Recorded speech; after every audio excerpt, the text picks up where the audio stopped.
Hello friends, সবাইকে welcome জানাই নতুন একটি ভিডিওতে। এই মুহূর্তে যে গুরুত্বপূর্ণ আপডেটের দিকে আমরা নজর রাখবো সেটি হচ্ছে প্রাথমিক 2020 নিয়োগ মামলা খারিজ কলকাতা হাইকোর্টে। তার অর্ডার কপির সম্পূর্ণ ব্যাখ্যা থাকবে এই ভিডিওতে। 2014 প্রাথমিক টেট থেকে 2020 সালে নিয়োগ হওয়া মামলা খারিজ করে দিলেন মাননীয় বিচারপতি অনিরুদ্ধ রায়। কাট অফের থেকে বেশি মার্কস পাওয়া সত্ত্বেও চাকরি হয়নি, রিজার্ভেশন পলিসি মেনটেন হয়নি, এই দাবিতে কলকাতা হাইকোর্টে মামলা হয় এবং সেই মামলা খারিজ করে দিলেন মাননীয় বিচারপতি। এখন প্রশ্ন, সত্যি কি কাট অফ মানা হয়নি? সত্যি কি রিজার্ভেশন পলিসি মেনটেন হয়নি? কি অর্ডার দিলেন মাননীয় বিচারপতি? অর্ডার কপিতে কি কি নির্দেশ থাকলো? বিস্তারিত থাকবে এই ভিডিওর মধ্যে। চলুন সরাসরি অর্ডার কপির বিস্তারিত ব্যাখ্যা আমরা করে নেব। তো আমরা সরাসরি অর্ডার কপির মধ্যে চলে এসেছি। তো অর্ডার কপির মূল বক্তব্যে আমরা চলে এসেছি। তো যেটা বলা হচ্ছে, the petitioners are the aspirant of the selection process arising out the 2020 recruitment process for the post of assistant teachers at the primary schools in the state। রাজ্যের প্রাথমিক বিদ্যালয়গুলিতে অ্যাসিস্ট্যান্ট টিচার নিয়োগের জন্য 2020 সালে প্রাথমিক শিক্ষা পর্ষদ যে রিক্রুটমেন্ট প্রসেস তারা কন্ডাক্ট করেছিল, সেই নিয়োগ প্রক্রিয়ায় এই যারা মামলার পিটিশনার তারা ছিলেন অ্যাসপিরেন্ট, বা অর্থাৎ তারা এই নিয়োগ প্রসেসে অংশগ্রহণ করেছিলেন। The petitioners participated in Teachers Eligibility Test 2014 for short TET। এই মামলার পিটিশনাররা 2014 টেট পাস করেছিলেন। The grievance of the petitioners is that, এই মামলার পিটিশনার যারা, তাদের মূল যে বক্তব্য, তাদের যে মূল গ্রিভেন্স, সেটা কিন্তু এখানে তুলে ধরা হয়েছে। The aspirant who participated in the TET under the reserve category and thereby received the reservation benefits under the state policy could not have been included ultimately under general category, অর্থাৎ unreserved list. তো পিটিশনারদের মূল বক্তব্য যেটা, যে reserve ক্যাটেগরির candidate তিনি রিজার্ভেশনের সুযোগ নিলে তিনি জেনারেল ক্যাটেগরির মধ্যে ইনক্লুড হতে পারেন না। Mister Dibyendu Chatterjee, learned counsel for appearing for the writ petitioners, has very forcefully submitted that, পিটিশনারদের পক্ষ থেকে মিস্টার দিব্যেন্দু চ্যাটার্জি তিনি যে বিষয়টা ফোর্সফুলি সাবমিট করেছেন, the moment the reserve category candidates after receiving the benefit of the reservation are allowed to the including in the general category candidates, the same would amount to an enforcement to the space of unreserved candidates and would be violation of the article 14 of the Constitution of India। পিটিশনারদের হয়ে দিব্যেন্দু চ্যাটার্জি মহাশয় তিনি যে দাবিটা করেছেন, রিজার্ভেশনের সুযোগ নিয়ে কোনো candidate তাকে যদি জেনারেল ক্যাটেগরির মধ্যে প্লেস দেওয়া হয়, তাকে যদি অ্যালাউ করা হয় জেনারেল ক্যাটেগরির মধ্যে বা ইউআর ক্যাটেগরির মধ্যে, তাহলে ভারতীয় সংবিধানের আর্টিকেল 14 সম্পূর্ণভাবে ভায়োলেট করা হয়, অর্থাৎ সংবিধানের 14 নম্বর আর্টিকেলকে অমান্য করা হয়। In support, learned counsel for the petitioners had relied upon the following judgement of the honourable Supreme Court. পিটিশনারদের পক্ষ থেকে সুপ্রিম কোর্টের বেশ কতগুলো জাজমেন্টকে এখানে তুলে ধরা হয়েছে। কোন কোন মামলাগুলো? নীরব Kumar, Dilip bhai Makwana versus Gujarat public service commission, Deepa EV versus union of India, government of NCT Delhi versus Pradeep Kumar. এই তিনটি মামলার রেফারেন্স দিয়ে পিটিশনাররা তারা দাবি জানিয়েছে, কোনো ক্যান্ডিডেট একবার রিজার্ভেশন সুযোগ নিলে তিনি পরবর্তী ধাপে জেনারেল ক্যাটেগরি বা ইউআর ক্যাটেগরির মধ্যে ইনক্লুড হতে পারেন না। এই তিনটি মামলার রেফারেন্স তারা ইনক্লুড করেছে এই মামলায়। কিন্তু mister Subir Sanyal, learned council appearing for the respondent number 3 to 5 submit that, 3, 4, 5 number respondent অর্থাৎ প্রাথমিক শিক্ষা পর্ষদের হয়ে কথা বলছিলেন সুবীর সান্যাল, তিনি যে বিষয়টা সাবমিট করেছেন, the recruitment process was initiated on 23 December 2020 সালে প্রাথমিক শিক্ষা পর্ষদ 16,500 রিক্রুটমেন্ট প্রসেসের বিজ্ঞপ্তি তারা দেয়। The panel or merit list was notified on 15 February 2021 তারিখে প্রাথমিক শিক্ষা পর্ষদ তারা মেরিট লিস্ট প্রকাশ করে, হুইচ টু এক্সটিংগুইশ আফটার 1 ইয়ার, অর্থাৎ 1 ফেব্রুয়ারি 15 ফেব্রুয়ারি 2022 তারিখ as per the relevant recruitment rule 2016, অর্থাৎ প্রাথমিক শিক্ষা পর্ষদের যে নিয়োগের যে রুল 2016 সালের, সেই রুলস অনুসারে যেহেতু প্রাথমিক শিক্ষা পর্ষদ তারা 15 ফেব্রুয়ারি 2021 তারিখে মেরিট লিস্ট প্রকাশ করে এবং তারপরে এক বছরের মাথায় গিয়ে এই প্যানেল এক্সপায়ার করে যায়, অর্থাৎ 15 ফেব্রুয়ারি 2022 সালে এসে এক বছর পরে গিয়ে এই 2021 সালের রিক্রুটমেন্ট প্রসেস সেই প্যানেল এক্সপায়ার করে যায়।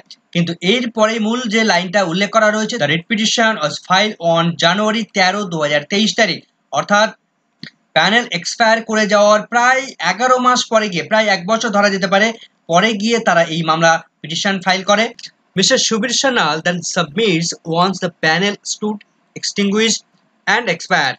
সুবীর সান্যাল তিনি জানান যে সেই প্যানেল এক্সপায়ার করে যায় 2022 সালের 15ই ফেব্রুয়ারি, যেটা এক্সপায়ার করে। The right of the selected candidates for about 16,000 in number have already been settled and crystallized and same cannot be interfered with at this belated stage. 16,000 যে সমস্ত শিক্ষকদের নিয়োগ করা হয়েছে তারা এতদিনে সেটেল হয়ে গেছেন, সেখানে ইন্টারফেয়ার করাটা একদমই ঠিক হবে না। যেখানে বিলেটেড স্টেজ, এই মামলাটি যারা করেছে তারা অনেকটা দেরি করে, অনেকটা লেট করে এই মামলা করেছে, যেটা প্যানেল এক্সপায়ার করে যাওয়ার পর এই পিটিশন করা হয়েছে। হি ফার্দার সাবমিটস দ্যাট, তিনি আরও যে বিষয়টা সাবমিট করেছেন, arising out of the same recruitment process the honourable Supreme court had dealt the issue in the matter Ali Hossain Mondal versus West Bengal board of primary education. অর্থাৎ এখানে একটি গুরুত্বপূর্ণ মামলার রেফারেন্স তুলে ধরেছেন সুবীর সান্যাল বাবু।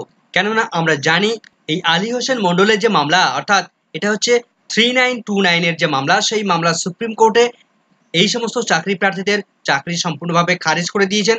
অর্থাৎ 16,500 রিক্রুটমেন্ট প্রসেসে সেখান থেকে এই 3929 ভ্যাকেন্সিতে কোনো রকম ভাবেই আর রিক্রুটমেন্ট প্রসেস সম্ভব নয়, এমন অর্ডার কিন্তু ইতিমধ্যে পাস করে দিয়েছে সুপ্রিম কোর্ট। সেই অর্ডারের রেফারেন্স কিন্তু এখানে টানা হয়েছে। অর্থাৎ 3929 এর মতো সেখানে যেমন রিক্রুটমেন্ট প্রসেস আর নতুনভাবে সম্ভব নয়, ঠিক একই রকমভাবে নতুন করে এই 16,500 এই রিক্রুটমেন্ট প্রসেসে আর কোনো রকমভাবে হাইকোর্ট নিয়োগ করার অর্ডার তারা দিতে পারবেন না। তো আলী হোসেন মন্ডলের মামলায়, অর্থাৎ 3929 এর মামলায় সুপ্রিম কোর্ট যে গুরুত্বপূর্ণ পয়েন্টগুলো তুলে ধরেছিল, সেই পয়েন্টগুলো আমরা দেখব। তার 29 নম্বর পয়েন্টে, তার জাজমেন্টের 29 নম্বর পয়েন্টে তার মূল 1 নম্বর সাব পয়েন্ট যেটা আমরা দেখতে পাচ্ছি, কলকাতা হাইকোর্টের ডিভিশন বেঞ্চ এই 3929 মামলায় যে সমস্ত ক্যান্ডিডেটদেরকে অ্যাপয়েন্টমেন্ট দেওয়ার নির্দেশ দিয়েছিলেন, সেই নির্দেশকে কার্যকরী করা এই মুহূর্তে ক্যান নট বি সাস্টেইন। অর্থাৎ সেই প্যানেল নতুনভাবে 3929 জনকে ক্যান্ডিডেটকে নিয়োগ করা সম্ভব নয়, বা সেই প্যানেলকে ধরে রাখা সম্ভব নয়। মেরিট লিস্ট প্রকাশিত হয়েছিল 15/2/2021 তারিখে, এবং সেই প্যানেলটি এক্সপায়ার করে যায় 1 বছরের মাথায় গিয়ে 15/2/2022 তারিখে, যেটা রিক্রুটমেন্ট রুলস 2016 এর মধ্যে পরিষ্কারভাবে উল্লেখ করা রয়েছে। 1 বছরের প্যানেল এক্সপায়ার করে যাবে। তো সেই প্যানেল এক্সপায়ার করে যাওয়ার পর নতুনভাবে এই 3929 ক্যান্ডিডেটকে নিয়োগ করা সম্ভব হয়নি।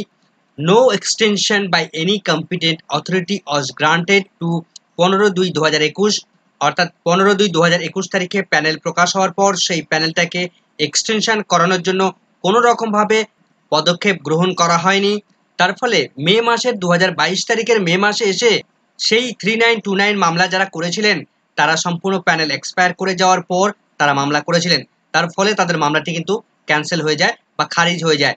No further appointments is permissible for the recruitment process initiated 1/23/2020 when a fresh recruitment process has commenced। যেখানে নতুনভাবে 23/12/2020 সালে রিক্রুটমেন্ট প্রসেস শুরু করেছে, অর্থাৎ 11,700 যে প্যানেল ইতিমধ্যেই রিক্রুটমেন্ট প্রসেস কমপ্লিট করেছে প্রাথমিক শিক্ষা পর্ষদ, সেই নতুন রিক্রুটমেন্ট প্রসেস ইতিমধ্যে শুরু করে দিয়েছিল। তার ফলে নতুনভাবে এই 3929 ক্যান্ডিডেটদেরকে আর নিয়োগ করা সম্ভব হয়নি। তো সেই মামলার রেফারেন্স টেনে এই বর্তমানের মামলা কিন্তু খুব তাৎপর্যপূর্ণ অর্থ বহন করিয়ে বর্তমান মামলাটি খারিজ করিয়ে দিচ্ছেন। তো আমরা দেখব কিভাবে খারিজ করলেন, তো তার অর্ডারে আমরা আরও বিস্তারিত দেখব। Considering the ratio laid down and the observation made by the Honorable Supreme Court in the matter Ali Hossain Mondoler je mamla, this court is of view that there is no further scope to proceed further this writ petition। অর্থাৎ আলী হোসেন মন্ডলের এই মামলার পর এই নতুনভাবে যারা writ petition করেছে কলকাতা হাইকোর্টে, সেই রিট পিটিশনের পর নো ফার্দার স্কোপ, কোনো রকমভাবে তাদেরকে স্কোপ দেওয়া সম্ভব নয়, কোনো রকমভাবে নতুনভাবে আর কোনো রকম প্রসেস করা সম্ভব নয়, অর্থাৎ নতুনভাবে আর রিক্রুটমেন্ট প্রসেস কন্ডাক্ট করা সম্ভব নয়। Accordingly this writ petition number stand dismiss without any order as to cost. তো উপরিউক্ত নির্দেশগুলো দিয়ে এই যে বর্তমান রিট পিটিশন, সেটা কিন্তু সম্পূর্ণভাবে ডিসমিস করে দিলেন, খারিজ করে দিলেন মাননীয় বিচারপতি অনিরুদ্ধ রায়। এই মামলা থেকে একটা জিনিস কিন্তু খুব নতুনভাবে এস্টাবলিশ হচ্ছে যে কোনো ক্যান্ডিডেট যদি তিনি মনে করেন যে তিনি ডিপ্রাইভ হয়েছেন কোনো রিক্রুটমেন্ট প্রসেসে, তাহলে তাকে প্যানেল এক্সপায়ার করে যাওয়ার পর কলকাতা হাইকোর্টে গিয়ে মামলা করলে মাননীয় বিচারপতিরা কিন্তু কোনো রকম ভাবে আর শুনছেন না। সুতরাং তাকে তার রেজিস্ট্রেশন ফাইলটা অবশ্যই প্যানেল এক্সপায়ার করে যাওয়ার ঠিক আগেই তাকে করতে হবে। ঠিক একই গ্রাউন্ডে মাননীয় বিচারপতি রাজশেখর মান্থা তিনি কিন্তু অনেকগুলো মামলাই খারিজ করে দিয়েছেন। সেই মামলার কি ব্যাকগ্রাউন্ড আছে সেগুলো কিন্তু আর কোনো রকম ভাবে সেদিকে আর এগোচ্ছেন না, কেননা প্যানেল এক্সপায়ার করে যাওয়ার পর কোনো রকম ভাবে সেই মামলাগুলো আর গ্রান্ট করছেন না।